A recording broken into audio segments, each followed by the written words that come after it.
JRPGs have been around for so long now that you can clearly see the different generations of the genre. Moments where things shifted, design philosophies evolved, or the entire identity of JRPGs changed. Each generation obviously has its own strengths and weaknesses, its standout games, and its own place in the bigger timeline. Some generations redefined the genre, some polished what came before, and some were more transitional, laying groundwork for the future without really delivering a long string of classics. So yes, in today's video, we're talking about JRPG eras or generations, finding out which one's the best, which ones are the more transitional or important ones. And yeah, there's just so much to talk about. But before we get to that, as always, don't forget to like and subscribe. Comment your thoughts down below. How would you rank them? What's your favorites? Let me know. I'd be interested to know. So let's get to the first one, which, yeah, it's, well, let's talk about it now. Number 11, Dead Last, the current era. And look, this newest generation comes in last because I don't think it's had enough time to define itself yet. I mean, this generation is still ongoing. The place of this may be in the middle of the list, higher on the list. It really all depends on what kind of titles we're going to find once this is all said and done. I mean, JRPGs take years to make, and between the pandemic and cross-gen transitions and studios still adjusting to new hardware, this era is basically still in kind of warm-up mode, I guess. That being said, a few titles have given us the glimpse of what this generation could become. Final Fantasy VII Rebirth is an early highlight for me and easily one of the best polished JRPGs we've got in years. Final Fantasy XVI pushing the series into a different direction with action and more cinematic scale that only a modern Square Enix can pull off. And other things like Metaphor ReFantasio pushing the boundaries of what an existing developer can do with a new IP. And even a game like Clair Obscur Expedition 33 done by an indie developer showing how something like this can absolutely take over the whole entire gaming landscape with just one classic-inspired JRPG put in like a modern wrapper. It's truly interesting to see the impact that this game has had. But overall, I mean, we're still waiting for some huge defining games. Dragon Quest XII, the next Persona, or whatever Falcom is planning next for the Trails series. And there are other heavy hitters as well that will eventually shape how we view this era. There's a ton of potential here, but for now, I'm putting it at the bottom of the list because we just have to wait. I'm looking forward to seeing what this era looks like in probably another decade's time. Number 10, the PlayStation 3, Xbox 360, Wii era, kind of the HD growing pains era. This generation often gets described as like this awkward phase for JRPGs, and I would say that's pretty accurate. Jump to HD hit some studios really hard, budget skyrocketed, production timelines ballooned, and a lot of players back then were suddenly expecting some more cinematic, open-ended experiences thanks to a lot of Western devs dominating that console space, so tastes kind of changed then. And even so, this generation did deliver some strong and memorable games, like Lost Odyssey, for example, standing out as one of the most emotional and traditional JRPGs of the era. Xenoblade Chronicles redefined scale and exploration on the Wii of all things, and you had a lot of Tales games, The Last Story, Ni no Kuni. They all had their own unique identities and remain fan favorites today. Now, the biggest issue with this generation wasn't necessarily the quality, it was the consistency. The output wasn't as steady. Experimental titles were often overlooked, and many studios simply weren't ready for the demands of what was happening around that time. Handhelds ended up carrying a lot of the genre's momentum, while consoles struggled to find their footing. It's definitely an important era, but not a top-tier one. Number 9, the Game Boy era. Now, the Game Boy era is tricky to rank. On one hand, it brought JRPGs to an absolutely massive global audience thanks to Pokemon, which needs no introduction. On the other hand, most Game Boy JRPGs and Game Boy Color stuff, I mean, it was kind of limited, basic combat, simple stories, hardware constraints that made ambitious designs obviously impossible. Still, you got to give it credit here. Pokemon Red, Blue, and Yellow redefined what a portable RPG could be and obviously became one of the biggest cultural phenomenon of all time. Games like Final Fantasy Adventure and Final Fantasy Legend titles helped introduce action RPG and saga-style systems to handheld players. And of course, we had the Dragon Quest 1 through 3 remakes on the Game Boy Color, bringing out that classic JRPG design to a new generation of players. I mean, overall, this era was very foundational, but the genre hadn't fully matured on handhelds yet. Pokemon was obviously the giant here, while most other JRPGs of the time were kind of stepping stones towards something better.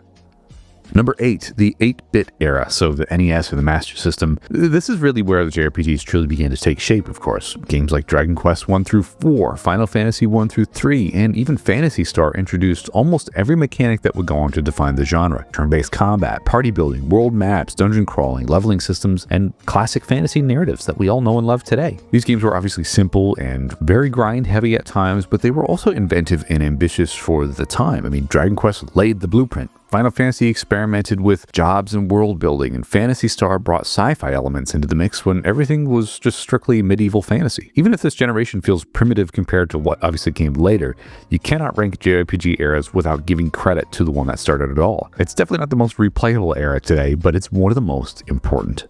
Number 7, the DS and PSP era that I would kind of consider the handheld revival. During a time when consoles were struggling to deliver consistent JRPG output, handhelds quietly picked up the slack and did it really well. The DS and PSP became safe havens for experimentation and classic design philosophy and strong story-driven gameplay. With the DS, we had, The World Ends With You, and some games that I actually just picked up the other day, Dragon Quest 4 through 6. These titles weren't just good, they were creative and stylish and incredibly memorable. And the PSP, which is what I really played back then. I mean, Crisis Core was a huge favorite, Persona 3 Portable, and the beginning of the Trails series, which would eventually grow into one of the biggest JRPG universes ever made. And I'm just starting to dip myself into that with the, first chapter remake, which I love. And this era here ranks at number 7 because, yes, while it was packed with variety and charm, most of the generation's standout titles still lived in that mid-tier space. I mean, they were excellent, but not quite at the level of the genre's most defining eras. Even so, DS and PSP absolutely essential. Without it, the genre might have stumbled a lot harder during the difficult transition of the PS3 and 360 era.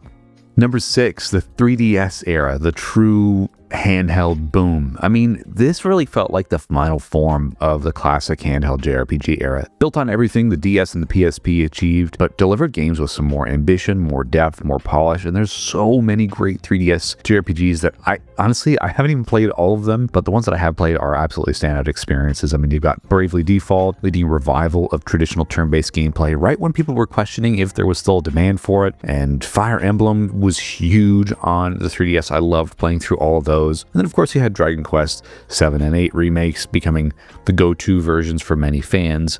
And look, the 3DS provided complete console-level experiences on a portable device. It was really the last major handheld platform where developers built full-length JRPGs for handhelds specifically, not scaled-down versions of console games. That makes this era feel super distinct, super irreplaceable, and absolutely deserving of a great mid-tier position. Hey, and by the way, if you're liking these ranking videos, I would love to have you along with each and every video I release every week, because 90% of the people that watch my channel on the regular are not subscribed. So hey, if you want to hang out for more content on the regular, I would love to have you. Otherwise, if you want to follow along on Instagram or Twitter, I'm posting there pretty much every day, and it's a great and quick and easy way to interact with you guys as well. So hope to see you there. Anyway, let's get to the next entry, which is, another great era in JRPGs.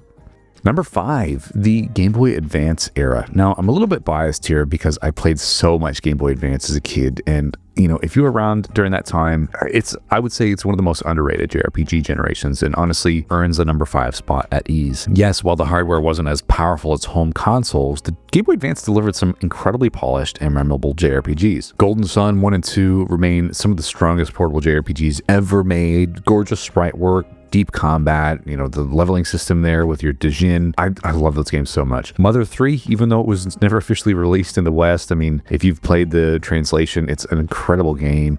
You also have Final Fantasy Tactics Advance, Final Fantasy 4, 5, and 6 advanced versions, and also Pokemon Ruby and Sapphire, Emerald, and also the Fire Red and Leaf Green remakes. Game Boy Advance was huge back then, and I loved it, and I would say it really brought RPGs to a whole new audience, especially if you didn't catch on to the Game Boy Color. It continued that 16-bit style while giving some cleaner visuals, better pacing, and some great soundtracks as well for Game Boy Advance hardware. Definitely a bridge between the Super Nintendo generation and the DS boom, and a great midpoint that delivered both on nostalgia and innovation.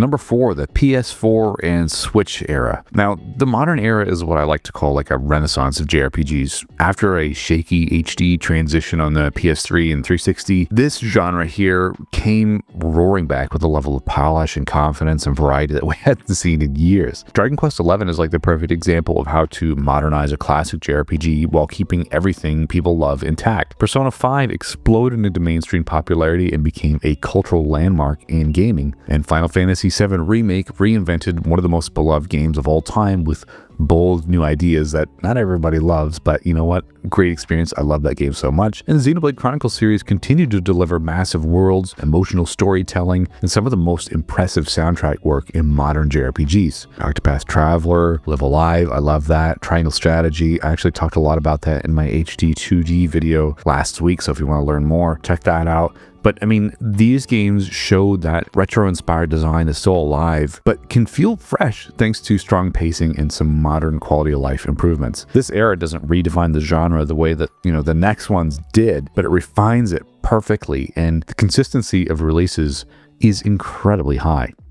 Number 3, the PlayStation 2, GameCube, Xbox era. PS2 generation is one of the most dense, most varied periods in JRPG history. While it may not have the single most iconic titles of all time, volume and quality here are undeniable. Final Fantasy X delivered some of the most emotional storytelling and most polished turn-based combat in the franchise. Final Fantasy XII took bold risks with its combat and world building. Kingdom Hearts was an incredible merging of worlds between Disney and Square Enix that nobody saw coming. Dragon Quest VIII remains one of the most charming and beautiful classic JRPGs ever made. And of course, Persona 3 and 4 laid the foundation for the modern Persona explosion. This era also thrived on some mid-budget experimentation. Games didn't require massive financial risks, which meant studios could get weird and take chances and produce memorable titles without worrying about blockbuster expectations. This freedom created some of the most interesting and varied and memorable JRPGs ever released. Now, the PS2 era may not beat out like the absolute peak of the genre, but in terms of, the variety and sheer output,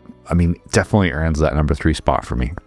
Number 2, the Super Nintendo 16-bit era. This era, in my opinion, is the heartbeat of JRPG history. This is where everything clicked, where ideas became polished, storytelling became more mature, and gameplay systems really just blossomed and are even repeated now in 2025. You've got Chrono Trigger, which is considered by many to be the greatest JRPG ever made, Final Fantasy 4, 5, and 6, some of the most standout entries in that Final Fantasy series, Terra Enigma, Earthbound. The list goes on. This generation genuinely feels like a string of masterpieces back to back to back. What makes this era so special is how timeless it is. Developers used expressive pixel art, great soundtracks, and some great design choices as well to help tell stories that still hold up today. There's a warmth and emotional weight to Super Nintendo era games that just can't be replicated, and which is why I still go back to playing them from time to time. And this era had everything: heart, charm, pacing, music, unforgettable characters.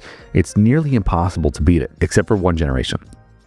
Number 1, PlayStation 1, the golden age of JRPGs. This is what I would really say is like peak JRPGs. In my opinion, nothing touches this era. This was the moment where JRPGs didn't just evolve, they exploded. Developers suddenly had CD-ROMs, high quality audio, great cutscenes, and massive worlds to build, and they used every ounce of that freedom to create some of the most iconic and beloved games ever made. Final Fantasy 7, 8, and 9, Xenogears, Suikoden 1 and 2, Wild Arms, Grandia, Breath of Fire 3 and 4, Legend of Dragoon, and so many more. This era is an absurd collection of classics across every single style of JRPG. What sets the PlayStation 1 generation apart, though, is the ambition. Developers here took risks. They experimented with complex themes, pushed storytelling to new heights, and embraced cinematic presentation long before it was common in gaming. These titles defined what a JRPG could be. Now, the PlayStation 1 era wasn't just influential, it was transformative. It shaped the identity of JRPGs for decades to come and laid the groundwork for almost like every single modern design philosophy in JRPGs we see today. In my opinion, it really is the golden age and remains the greatest JRPG generation of all time. Unless I'm wrong, maybe the best JRPG generation is still yet to come. I can't wait to see what's next. So that's my list, and I'm sticking to it for today. Let me know your thoughts. Let me know how you would rank them. I'd be interested to know, because chances are yours is different than mine, but you might actually have the same number 1 as me as well. So thank you so much for watching. Can't wait to hear from you guys, and we'll see you again on another video next week. Bye-bye.